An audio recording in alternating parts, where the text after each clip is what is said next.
Lo pernah ngebayangin nggak ada satu tempat di dunia ini yang dulunya itu super padat kayak kota Jakarta, tapi sekarang itu kosong, sunyi, dan katanya penuh suara ketawa padahal nggak ada orang di situ.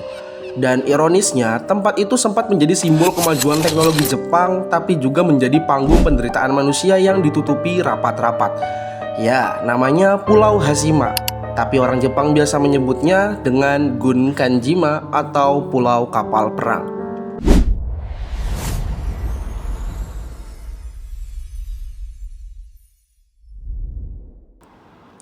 Oke, jadi gini bro, Pulau Hashima itu kecil banget, cuma sekitar 6 hektar doang. Dan itu kecil untuk seukuran pulau. Tapi di masa jayanya ini pulau adalah rumah bagi lebih dari 5.000 orang. Lo bayangin aja, dalam 1 kilometer persegi bisa muat segitu banyak orang. Itu adalah salah satu kepadatan penduduk tertinggi yang pernah tercatat dalam sejarah manusia. Saking padatnya, tidak ada tanah lapang. Hashima adalah sebuah kota vertikal jauh sebelum istilah itu ngetren. Nah, bangunan di situ tuh dibikin bertingkat-tingkat kayak labirin apartemen beton di tengah laut. Koridor-koridor sempit menghubungkan satu gedung ke gedung lainnya, menciptakan dunia yang terisolasi dari daratan. Nah, pulau ini awalnya tuh biasa aja, cuma sebongkah batu karang gersang yang dihantam ombak. Gak ada tuh kehidupan. Tapi pada tahun 1887, Jepang nemuin harta karun hitam di bawah laut sekitarnya. Ya, batu bara. Disitulah ceritanya mulai gila nih. Mitsubishi, iya perusahaan raksasa yang kita kenal sekarang itu langsung membeli pulau itu pada tahun 1890 dan mengubah Hashima menjadi tambang batu bara bawah laut paling modern di masanya. Nah, dan demi mengeruk untung sebanyak-banyaknya nih, mereka itu bangun semuanya di atas batu kecil itu. Nah, apartemen beton pertama di Jepang, sekolah, rumah sakit, bioskop, bar, bahkan tempat ya kayak gitu.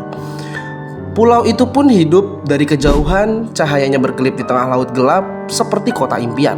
Anak-anak main kejar-kejaran di atap gedung yang jadi satu-satunya taman mereka. Ibu-ibu belanja di toko kecil yang berjejeran di lantai dasar apartemen. Dan para pekerja tambang dengan helm dan lampu sorot khasnya. Nah, turun ke perut bumi dari pagi sampai malam. Tapi di balik gemerlapnya kota masa depan itu ada sisi gelap yang sengaja dikubur dalam-dalam. Selama Perang Dunia Kedua, Jepang kehabisan tenaga kerja pria karena wajib militer. Tapi produksi harus terus berjalan nih. Jadi mereka paksa ribuan tahanan dari Korea dan Tiongkok untuk kerja rodi di tambang Hashima itu. Nah, mereka dibawa dengan kapal barang, dijanjikan pekerjaan yang layak, tapi nyatanya mereka dilempar ke sebuah penjara di tengah laut. Dan bro, ini bukan kerja biasa. Mereka disuruh turun lebih dari 600 meter di bawah permukaan laut, gali batu bara di lorong sempit yang suhunya bisa mencapai 45 derajat Celcius dengan kelembapan hampir 100%. Lorong-lorong itu bisa roboh kapan aja atau terisi gas beracun. Mereka bekerja dengan porsi makan yang minim, tanpa istirahat yang layak, dan seringkali menerima siksaan fisik. Banyak dari mereka yang gak pernah balik naik ke atas. Ya, mereka mati di bawah sana, terkubur tanpa nama. Jasad mereka seringkali ditinggalkan begitu aja di dalam terowongan yang runtuh. Tapi yang lebih ngeri lagi nih guys, sampai sekarang gak ada catatan pasti berapa orang yang udah tewas di sana, karena nyawa mereka dianggap gak berharga. Dan lo tahu yang paling nyesek?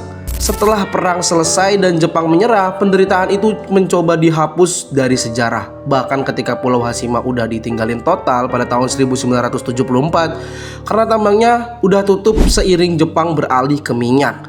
Gak ada peringatan, gak ada tugu, gak ada pengakuan resmi kalau ribuan buruh paksa pernah mati di sana. Pulau itu tiba-tiba kayak lenyap dari peta sejarah. Gak ada yang mau cerita, gak ada yang mau ngaku. Baru puluhan tahun kemudian, waktu beberapa penyintas Korea yang selamat dari neraka itu mulai berani buka suara, dunia pelan-pelan sadar bahwa Pulau Hashima itu bukan cuma tempat kosong, tapi sebuah kuburan massal yang sengaja dibungkam. Nah, yang bikin makin serem dan misterius tuh bukan cuma sejarahnya doang guys, tapi juga kondisi pulau itu sekarang. Coba kamu bayangin nih, gedung-gedung beton bertingkat yang dulu riuh sekarang berdiri sebagai kerangka raksasa yang digerogoti angin laut. Tapi bukan kosong biasa. Di dalam apartemen, kamu masih bisa lihat televisi tabung dari tahun 70-an, kalender yang sobek di dinding, kasur tua yang lapuk di pojokan, piring dan sendok masih di atas meja makan, seolah semua orang lenyap dalam satu malam dan gak pernah kembali lagi. Dan yang paling aneh, banyak pengunjung terutama dari ekspedisi dokumenter atau paranormal Jepang ngaku mereka dengar suara-suara aneh, kayak suara anak kecil, ketawa-ketawa di koridor sekolah yang hancur, langkah kaki di tangga yang keropos, atau bisikan lirih dari dalam lorong-lorong gelap di gedung bekas asrama.